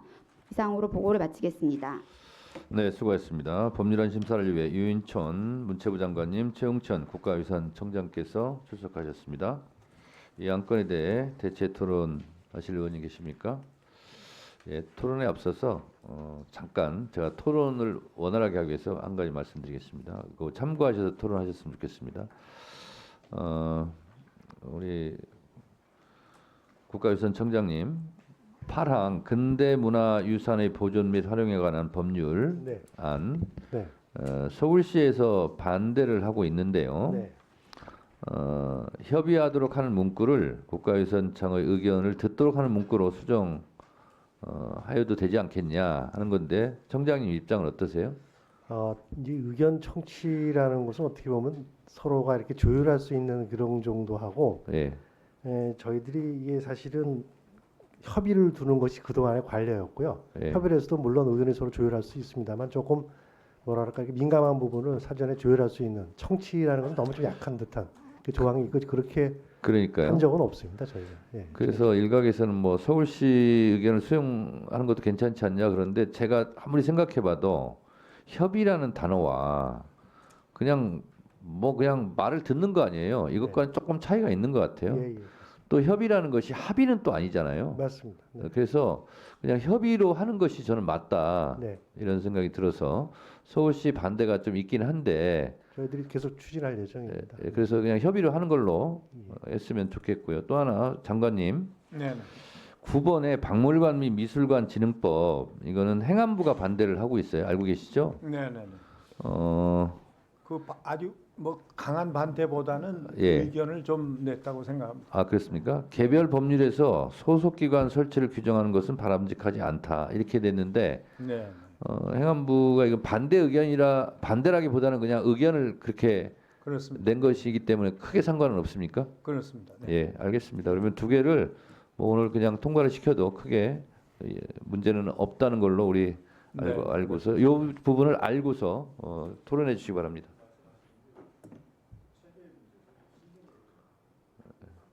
자 토론해 주세요. 이제 이걸 제가 말씀을 드렸고요. 네, 장동혁 의원님. 제가 8항을 질문하려고 했는데 우리 위원장님께서 짚어주시긴 했는데요. 그 국가유산청장님, 예. 지금 서울시 외에는 다른 지자체는 특별한 없습니다. 반대는 그리고 없고요. 이제 오히려 다른 지자체 같은 거기도 해당이 경우에는 더 많은데 거기는 얘기가 없는데 서울시만 오히려 다른 지자체는 오히려 협의가 필요한 경우들이 더 많을 거다라고 그렇게 특별한 생각하시는 의견 거예요. 개진은 없었습니다. 그리고 경미한 사항 같은 경우는 대통령을 정하는 경미한 사항 같은 경우는 특별히 거기에 대해서 또 예외가 되기 때문에 협의로 하더라도 문제가 없고 다만 유산청 입장으로서도 뭐 이렇게 지방자치단체의 의견을 존중할 것이기 때문에 네. 협의를 한다 하더라도 과도한 제한은 되지 않을 거다 그런 취지이신가요? 네, 맞습니다. 예, 알겠습니다. 네, 곽규택 의원님. 예, 저 장관님께 좀 여쭤보겠습니다. 네네. 예, 그 의안 번호 9항 관련해 가지고요. 대한민국 역사박물관이 개관한 게 언젠가요? 아마 2012년도 예. 그 정도. 국립 한글 박물관은요?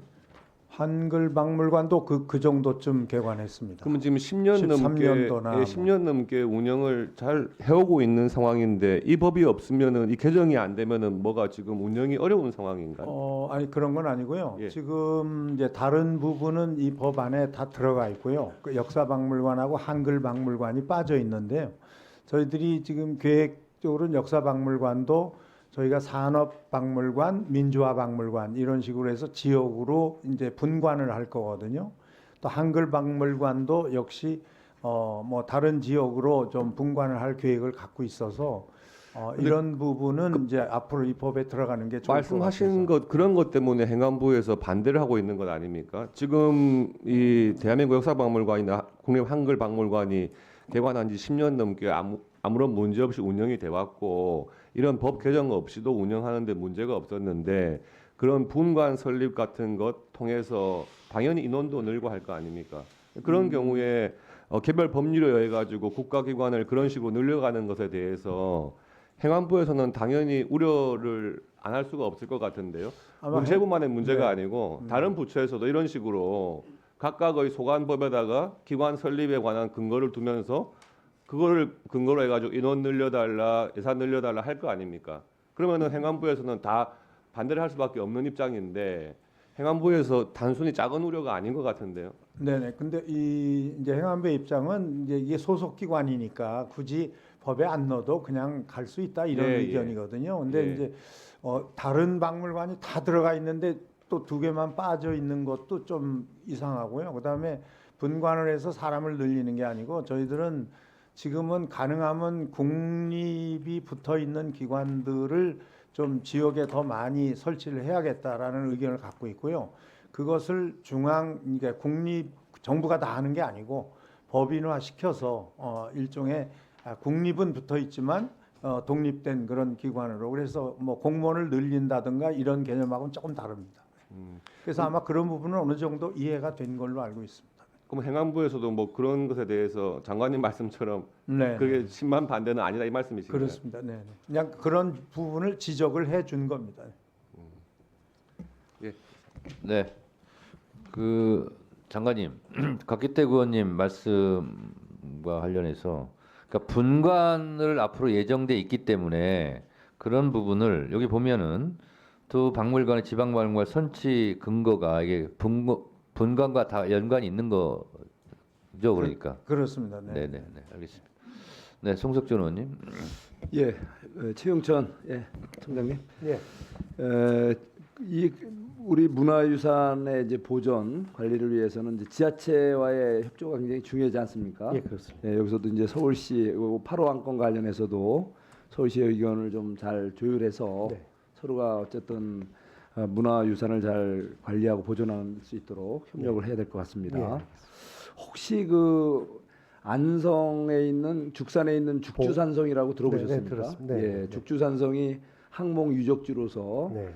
또 최근에는 그 6.25 때도 굉장히 중요한 군사 요충지 높은 산은 아니지만 그 지리적인 그 요충지이기 때문에 굉장히 그 역사적으로도 중요한 그런 유적지인데 그 부분에 대해서 그 지자체에서 이렇게 그 현장을 보면은 제때 관리가 안 돼서 예를 들면 이제 나무들이 이렇게 막 무성하게 자라서 그 이 유적지가 좀 이렇게 경관이 훼손되는 경우도 생기고 또 이렇게 수해가 와서 많이 피해가 따라서 신속 복구가 늦어지는 경우도 있는데 그 안성시에서는 적극적으로 관리할 의지가 있다 그러거든요. 그런데 이게 국가 이런 문화재로 관리되기 때문에 자기들의 한계가 있어서 굉장히 애로가 있다. 그래서 요 부분에 대해서는 한번 지자체 의견을 들어서 예. 관리 의탁을 할 수 있는 데는 좀 하면서 실질적으로 저 지역 주민들이 그 이렇게 공원처럼 문화유적지면서도 굉장히 중요한 그 이런 시민들 그런 그 공간인데 제대로 관리될 수 있게끔 이렇게 적극 지자체하고 협조할 의사는 없으십니까? 아니 뭐 당연히 저희들이 이렇게 해야 되고요. 요새 그 사적지뿐이 아니고요. 사적을 포함하지 않은 다른 지역도 그런 활용 사업의 차원에서도 많이 관리하고 있습니다만 그 지역은 저희가 전에 한번 발굴 조사를 했는데 가장 중요한 유적이 아직 발견이 안 됐습니다. 그래서 그거가 발견이 되면 같이 묶어서 국가에서 관리하는 이렇게 총괄적으로 지원할 예정으로 있습니다. 예, 그리고 이제 예를 들면 저 현장에서 여러 가지 그 시민들이 이렇게 보시기에 그 안 좋은 상태가 많이 장기 방치되는 사례가 너무 많다는 거예요. 네. 발굴 작업은 그대로 하더라도 네. 그 현장에 그런 여러 가지 그 수목이 우거져서 여러 가지 그 안 좋은 모습이라든가 또는 또 수해로 훼손된 부분을 조속히 복원해야 되는 문제라든가 특히 거기에 송문주 장군 사당이 있죠. 네, 그렇습니다. 그분이 고려시대 네, 때 네. 몽고군을 격퇴한 분 아닙니까? 네. 그분 그 사당 관리하는데도 상당히 애로가 있는 것 같아요. 그걸 복합적으로 예. 저희가 연결을 해서요. 예. 유적과 그 주변 그 역사적인 것까지 같이 검토를 해서 예. 저희가 관리. 네, 다시 한번 현장 점검 좀 해주시고요. 예, 알겠습니다. 한번 보완해 주시기 바랍니다. 예, 예. 네, 유상봉 원사님. 네네. 지금 여기 국립 한글박물관이랑 네네. 대한민국 역사박물관이 설립을 했으면 그 문체부 산하기관으로 설립이 된 거지 않습니까? 그렇습니다. 네. 그럼 이거 원래 근거는 어디에 규정이 돼 있습니까? 저희 안에 정부 네. 조직법 내 그 대통령 산하 직제로 그렇게 규정이 돼 있습니까? 그렇게까지는 안 돼 있을 겁니다. 네. 아니 대통령령으로 돼 있지 않지. 그 직제 규정은 대통령령이고 그러니까 저희 문체부 직제에다 예, 그러니까 들어가요. 정보조직법 하에서 문체부 네. 산하에 그 기구로 이제 규정이 돼 있지 않습니까? 네, 네. 규정이 돼 있으면 굳이 이걸 법에 올릴 이유가 없지 않습니까? 직제가 근거도 없는 것이고 이 법을 규정해서 뭐 정보조직법상 직제에 이걸 넣어야 된다고 하는 뭐 그런 목적이 있다면 이게 또 언뜻 이해가 되는데 대통령 산하에 이미 직제에서 두 가지 그 기관에 대해서 이미 규정을 하고 있고 거기서 어떻게 이 부분에 네. 대한 구성을 하겠다고 이미 다 돼 있는 상황인데 갑자기 그것을 법에 올려가지고 규정을 할 이유가 뭐가 있죠? 그게 이제 뭐 물론 저희들도 뭐 지금 그 소속 기관 그 역할로도 뭐 충분히 운영을 못하는 건 아닌데요. 그 외에 미술관이라든지 중앙박물관이 다른 기관이 다 이 법 안에 들어와 있거든요. 그래서 두 군데만 빠져 있어서. 네, 아니 그게 네. 이제 보니까 여기서 행안부에서 지적한 것은 방금 장관님 지적하신 중앙박물관이나 현대미술관은 국가를 대표하는 박물관과 미술관이란 단어로 이렇게 규정이 돼 있지 모든 박물관을 거기다 기재하는 건 아니다라는 게 행안부의 입장이고 제가 봐도 그건 또 맞는 것 같아요. 왜냐하면 그 전까지는 그렇기 때문에 별도로 법에 넣질 않고 직제에 넣어서 추가로 기구가 생기면 대통령이 직제로 계속 운영을 해왔고 정부 조직 전체에 대한 기구의 운영의 주체는 뭐 엄연히 행안부지 않습니까? 네, 그렇죠. 네. 근데 이제 이런 식의 형식의 규정이 되면 사실은 대통령령에 있음 의미 없는 그 일종의 법률의 문헌의 추가에 불과하거든요. 단어 추가. 크게 의미가 없지 않습니까? 이렇게 되면. 그리고 말씀하시는 법인화 문제는 이미 다른 그 항공박물관이나 농업박물관 같은 거는 이미 법인으로 돼 있지 부속기관으로 돼 있는 게 아니잖아요. 그러니까 이걸 비교하기는 좀 어려운 것 같고 그래서 아니 이게 왜 다른 그 박물관이 법에 등재되어 있으니까 등재해야 된다 이런 법률 개정이 무슨 의미가 있는지 잘 이해를 못 하겠는데요. 아니 사실은 똑같이 좀 뭐 국가를 대표하는 기관이거든요. 그러니까 미술관이나 중앙박물관이나 이 한글박물 역사박물관 자체도 사실은 같은 위치에 있는 박물관인데요. 결국은 뭐 지금 그 법인화 문제는 그 독립된 뭐 이 본관하고 관계 없는 건 아니고요. 국립이면서 나름대로 그 역할은 하되 조금 더 자유롭게 할 수 있도록 그 시스템을 법인화하려는 거고요. 또 현재 뭐 중앙정부에서 다 하는 걸로 하면 기재부나 해안부가 이건 허락이 안 되거든요. 현재 입장에서는. 근데 지금 지자체에 맡겨서 이 모든 일이 다 해결되지 않아서요. 네. 기재부와 해안부가 이런 부분에 문체부가 지금 의도하는 사업, 분관화 사업에 대해서 동의가 안 되기 때문에 그 동의가 안 되는 것을 법률로 우회하시겠다는 말씀이거든요. 아니 그렇지는 않습니다. 네. 아니 지금 뭐 그 분관을 하는 문제는 뭐 어떻게든 할 수는 있거든요. 네. 그렇지만 우리가 이제 다른 데가 다 어쨌든 이 법 안에 들어와 있는데 두 군데만 지금 빠뜨려 놓고 있어서 사실은 이번에 빠진 것이 무슨 정부조직법에 직제에 빠져가지고 법에 넣어야겠다 이러면 이해가 가는데 직제는 다 들어가 있는데 갑자기 그 박물관 두 명의 이름을 바꿔야 된다 이름을 추가해야 된다 이런 법 개정을 하신다고 하니까 이게 도대체 무슨 필요에 하느냐 그게 나오는 거죠. 방금 말씀하신 그 필요성은 결국은 지금 장관님이 말씀하신 대로 나머지 분관을 할 때 결국은 기재부와 해안부의 반대가 강한 부분이 있기 때문에 입법해서 법률로 만들어 놓아야 가능하다.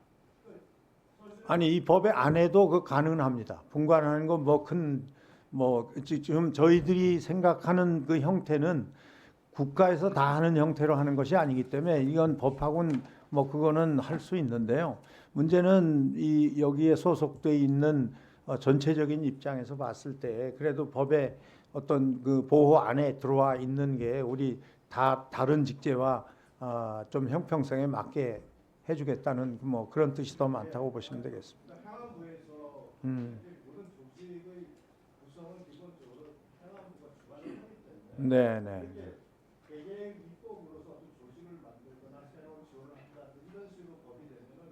전체 국가 운영에 문제가 있기 때문에 저희 행안부도 지정을 한 것 같고요. 그리고 지금 저도 지금 제일 이해가 안 가는 건 직제가 이름 발현제에서 대통령으로 다 관리가 되는데 굳이 이름을 여기서 넣어야만 된다. 그러니까 다른 이름, 다른 박물관이 있는데 이 두 개가 빠졌으면 넣어야 된다는 거는 이해가 안 가는 거예요. 그걸 왜 하는지. 근데 어쨌든 뭐 그럼 다른 데도 사실은 뭐 굳이 넣을 필요가 없는 거죠. 그렇게 저 생각을 하면요. 그래서 그 규정에 필요가 있을 수도 있고 없을 수도 있고. 그러니까 선언적 의미라는 거죠. 이쪽 주장은. 네. 그러니까 누가 옳고 그르다의 문제가 아니라 이렇게 강하게 이의 제기를 하니까 저도 지금 이해를 잘 못하겠다는 거죠. 아니 근데 해안부의 입장은 뭐 이걸 아주 부정적으로 뭐 그렇게 하는 것이 아니고 소속기관 형태로도 가능한데 이런 의견도 있다. 그냥 하는 것이 어떻겠는가라는 의견을 준 거죠. 저희들한테. 네. 충분히 협의는 했습니다. 네.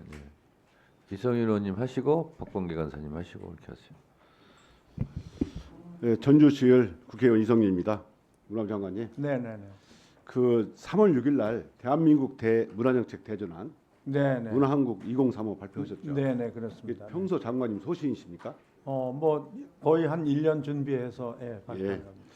제가 생각하기에 우리나라가 세계 문화의 중심이 되기 위해서는 이렇게 긴 장기적인 비전이 필요하다고 생각했는데 네, 굉장히 시의적절하게 네. 발표했다고 생각합니다.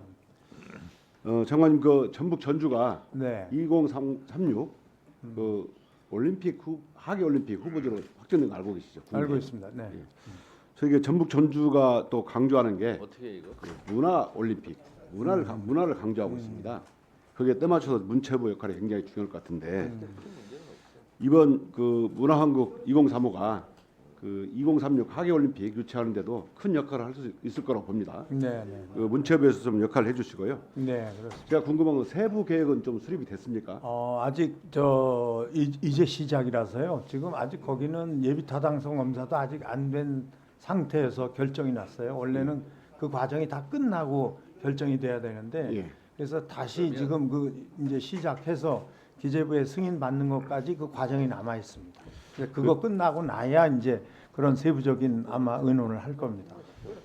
이게 장관님 소신인 것만큼 이게 어느 정부에 상관없이 좀 잘 추진해 주시고요. 네네. 저는 그 과제 6개 중에서 핵심 과제 6개 중에서 지역문화 균형 발전 분야가 있습니다. 네, 그렇습니다. 여기서 보니까 대한민국 문화도시 13곳을 선정했는데 네. 거기 보니까 선도 모델로 전주가 지정이 됐더라고요. 네. 알고 계시죠? 네. 이 내용을 또 2027년까지 그 지원하는 내용으로 돼 있었는데 이 부분에 대해서도 구체적인 지원 계획 이게 확정이 됐습니까? 그건 뭐 이 지자체에서 다 이 본인들이 어떻게 하겠다는 계획을 갖고 저희들하고 계속 논의하면서 컨설팅을 해가고 있습니다. 저희 지역구인 전주가 그 문화 도시로 선정해 주신 것에 대해서 굉장히 감사를 드리고요. 때 맞춰서 마침 하계 올림픽 이제 국내 후보지로 확정되고 2036년 또 굉장히 국가적인 중요 행사가 문화 중심으로 치러져야 한다는 점에서 장관님 역할이 굉장히 중요할 것 같고요. 이 내용이 확정되면 저희가 좀 말씀 좀 해주시기 알겠습니다. 바랍니다. 네. 아직 본 게임이 남아 있으니까요. 굉장히 이제 어려운 과정이 될 겁니다. 열심히 준비 잘 하도록 하겠습니다. 고맙습니다. 이상입니다. 네, 수고하셨습니다. 다음은 박범계 간사님. 네, 유인천 장관님. 네네. 그냥 현안 한번 여쭤볼게요. 유병채 국장 국민소통실장이죠? 네네네. 이분을 지금 국가원장으로 그렇게 발령을 내려고 합니까? 그거는 뭐 순전히 개인의 판단이고요. 일단 국가원장 자리는 대통령 결재 자리입니다. 저희들이 하는 것은 아니고요. 인사혁신처에서 아마 그 과정을 다 우리 장관님 생각은 어떠세요? 아니 전 적당한 사람이 그곳에 와서 나름대로 그 과정을 공정하게 거쳐서 적당한 사람입니까, 장관님? 이분이 국립국악원장으로서의 그 전문가라 할 수 있어요?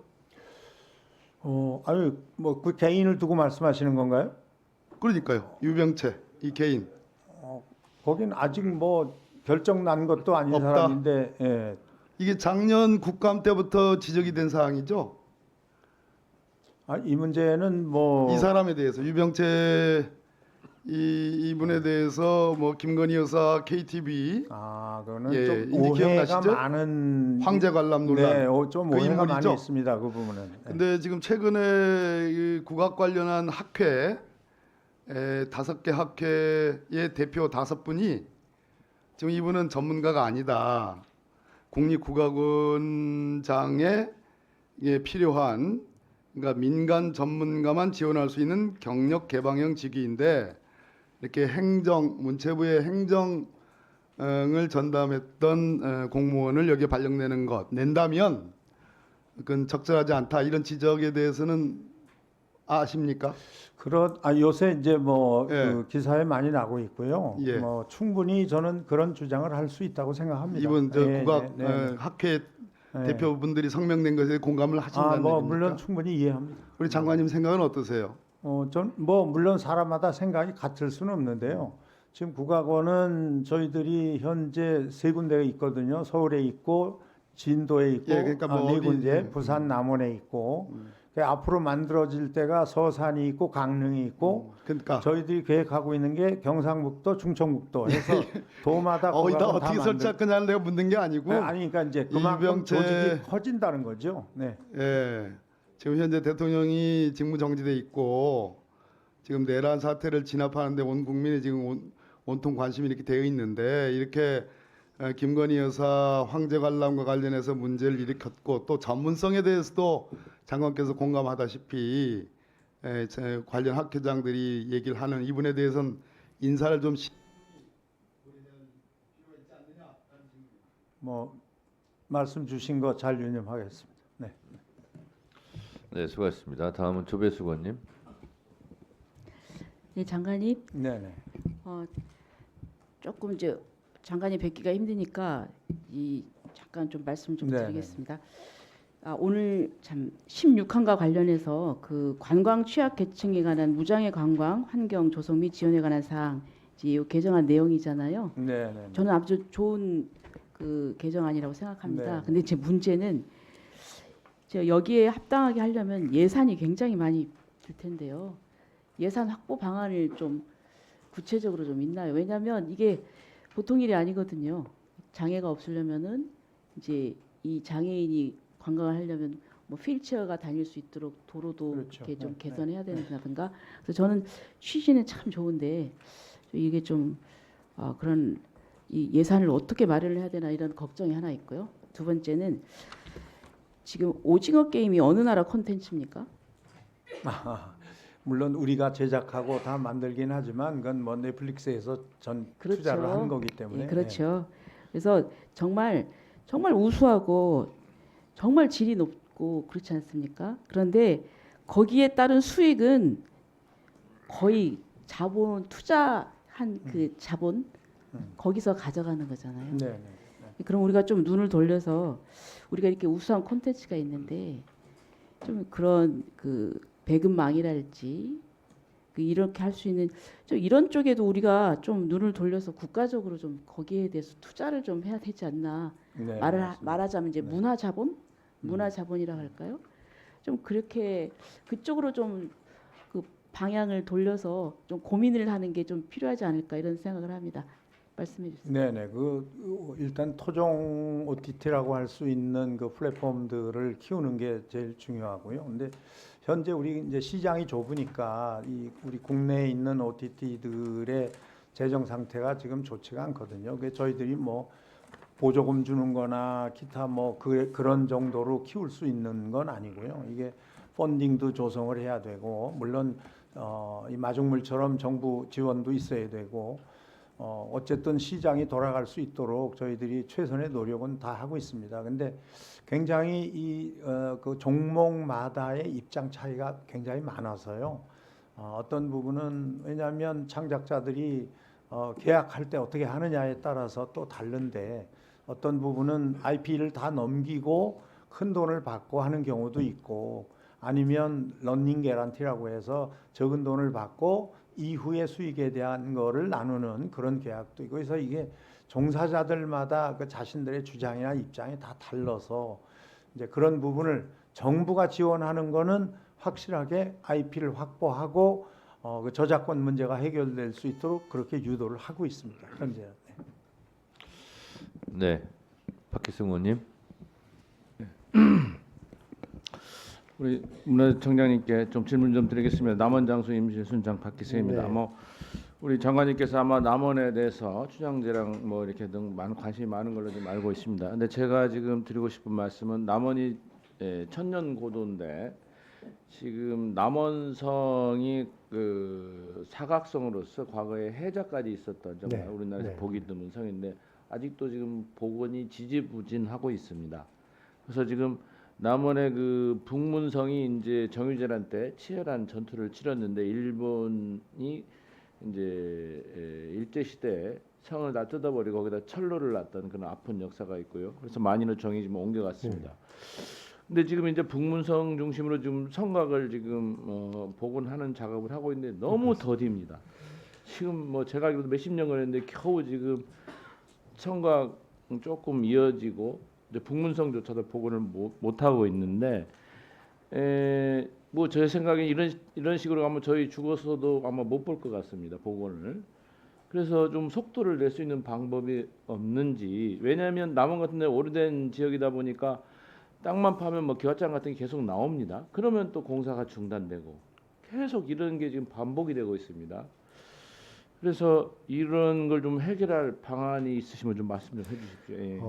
이제 성곽 보존이 요새 이제 지자체하고 협의를 통해서 저희들이 적극적으로 지원하고 노력을 하고 있습니다만 아시다시피 정지 여건도 좀 개선을 시켜줘야 되고 예를 들자면 아까 말씀하신 대로 위원님 말씀하신 대로 또 발굴은 선발굴 다음에 이제 복원이 되다 보니까 발굴하다가 생각보다 예상치 않은 유적이 발견되거나 하면 또 지체되고 하는데 남원 그 성 저희는 중요성 잘 알고 있습니다. 그리고 저도 몇 차례 현장을 갔었고요. 이런 그 상황 좀 걱정 안 되시게 제가 예산을 좀 더 투입하고 인원을 확대해서 빠른 시간에 좀 조치토록 하겠습니다. 내가 보기에는 뭐 잘 아시겠지만 전문가셔서 외국도 유럽 같은 데 가면 뭐 성 하나 가지고도 정말 어마어마한 관광객을 모시는 나라들이 많습니다. 근데 남원성 전투에서는 정말 명나라 군사도 한 3-4천 명이 죽었고 일본 군도 굉장히 많이 거기서 정유전한테 죽었습니다. 그런 역사적 사실이기 때문에 그런 성을 복원한다면 정말 관련자들뿐만 아니라 대단한 관광지로 키울 수 있을 것 같은데 각별한 좀 관심 좀 가져주시기 바랍니다. 잘 알겠습니다. 네, 수고하셨습니다. 저도 우리 청장님께 한 가지 좀 당부를 좀 드릴까 합니다. 문화재 관리의 원칙이 원형 보존의 원칙이라고 할 수 있죠. 네. 대한민국의 문화재 뭐 절반 이상 국보급, 지방 문화재는 뭐 60% 이상 불교 사찰 문화재인데요. 제가 절을 많이 다닙니다. 근데 가서 보니까 화엄사를 그 법주사를 갔더니 그 쌍사자 석등이라고 국보더라고요. 네. 근데 그냥 가서 손으로 만져도 되고 뭐 그래요. 그래서 내가 그 스님들한테도 얘기했거든요. 이렇게 하면 누가 와서 이렇게 뭐 페인트라도 묻히고 그러면 어떡하냐고. 네, 그런 적이 있고요. 또 화엄사를 갔더니 각황전이 그 건물 자체가 국보지 않습니까? 그랬더니 막 그물을 쳐놨어요. 새 그물을. 그랬더니 왜 그러냐 했더니 비둘기가 와서 똥을 싼다는 거예요. 그럼 부식이 된다는 거죠. 그러니까 비둘기조차도 또 교묘하게 들어오고 그러면 원형 보존에 문제가 생기지 않을까 그런 생각이 좀 들고 각황전 앞에 석등도 처리 중입니다. 국보잖아요. 그리고 사사자 뭐 석탑 그것도 거기 그래도 좀 사람들하고 좀 거리를 두고 이렇게 해서 잘 되던데 그래서 제가 절에 갈 때마다 국보나 지방문화재를 한 번씩 보거든요. 근데 어떤 경우에는 이렇게 하면 되나 이런 생각이 들어서 그 스님들한테도 어차피 문화재 관람료가 이제 국가에서 지원을 해주는 만큼 그것도 좀 방안을 한번 해보자고 스님들한테도 말씀드리고 그러는데 그런 얘기 가끔 들으십니까? 예, 많이 듣습니다. 네, 그래서 뭐 이건 뭐 제가 소관상임위는 아니지만 이렇게 이 관람객이나 대중으로부터 직접 노출이 돼가지고 손상 우려가 있는 이런 문화재 실태 조사를 한번 해보면 어떨까 일단 그런 생각을 좀 한번 해봤어요. 그리고 해인사 8만 대장경도 갔더니 8만 대장경 자체는 잘 보존이 기가 막히게 잘 돼 있는데 그 8만 대장경을 보관하고 있는 뭐 전각도 국보지 않습니까? 그렇습니다. 예. 근데 그것도 누가 쓱 하다가 커터칼 같은 거를 쓱 한번 긁으면 훼손이 되지 않습니까? 근데 그거를 일일이 다 지켜야 되는데 그런 비용이 들고 이런 여러 가지 문제가 있더라고요. 그래서 제가 이제 절을 많이 가다 보니까 그걸 볼 때마다 그런 생각이 좀 들어서 그걸 어떻게 유지 관리를 잘 할 것인가. 그러면 어떻게 지금 국보나 문화재 보물들이 지금 어느 정도 실태인가 이런 걸 한번 조사 한번 해보면 어떨까 그런 생각이 들더라고요. 어떻게 생각하세요? 예, 의원님 말씀이 지당하신 뭐 지적이시고요. 그 국보 보물은 저희가 매년 그 전수조사를 하고 있습니다. 그 상태라든가 그 안전 관리 그리고 이렇게 그 아까 말씀하신 그 화엄사 앞에 있는 국보 석등도 그게 이제 균열 현상이 발생돼서 저희가 국립문화유산 연구원에 옮겨서 보존 취소 올해 안으로 다 끝납니다. 이처럼 그 우리 의원님 잘 아시지만 그 문화재 관람료를 폐지해 주신 덕분에 사실은 이 사찰 관람객이 한 180% 정도 많게는 이렇게 증가를 했답니다. 그래서 그 지역 활성화라든가 지역 경제에 도움이 되는데 문제는 아까 말씀하신 대로 사람이 많이 오다 보니까 이런 관리라든가 이런 거에 대해서 사찰에서 굉장히 곤란을 겪고 있다는 저희들 알고 있고 그래서 그 앞으로 저희가 할 수 있는 거는 거기에 대한 이게 보안, 안전, 관리 인력이라든가 또 CCTV 보강이라든가 야간에 이런 그 방지 시스템 이런 걸 저희가 하는 것이 급선무라고 생각합니다. 좀 더 제가 좀 관찰해서 그 부분을 보완토록 하겠습니다. 그 스님들한테 여쭤보면 뭐 지금 180% 말씀드렸는데 어떤 데 2배 늘었다, 3배 늘었다 막 이래요. 그러니까 사람들이 더 많이 오다 보니까 관리 인원은 또 한정돼 있는데 거기에 따른 관리 비용도 많이 들어가고 직원들 있잖아요. 네. 그러니까 여러 가지 애로사항이 있더라고요. 그래서 불교 쪽하고 한번 상의를 하셔가지고 이걸 어떻게 잘 이렇게 정교하게 잘 한번 해결해 보시기 바랍니다. 네, 잘하겠습니다. 네. 더 이상 토론하실 의원님이 안 계시면 의결하도록 하겠습니다. 네? 네, 하세요. 유장관 안녕하세요. 네네. 국가유산청장. 안녕하십니까. 네. 청산도 꼭 간다겠죠. 제가 아직 빨리 못 갔습니다. 해결하세요. 예, 제가 꼭 가겠습니다. 네. 꼭 하세요. 네. 수고했습니다. 네.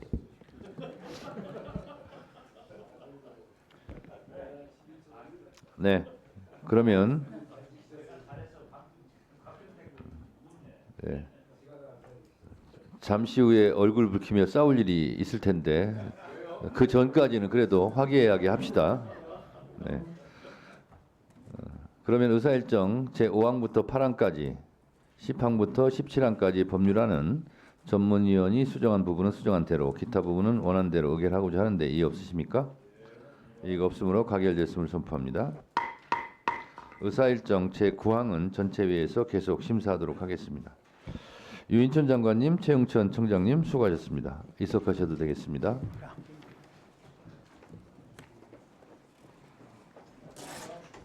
수고하십시오.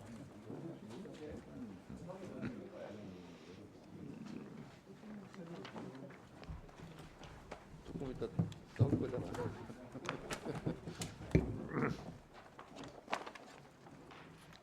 다음으로 우리 법사위 법안심사 제1소위원회에서 의결된 안건들을 심사하겠습니다. 의사일정 제18항부터 23항까지 안건을 일괄하여 상정합니다.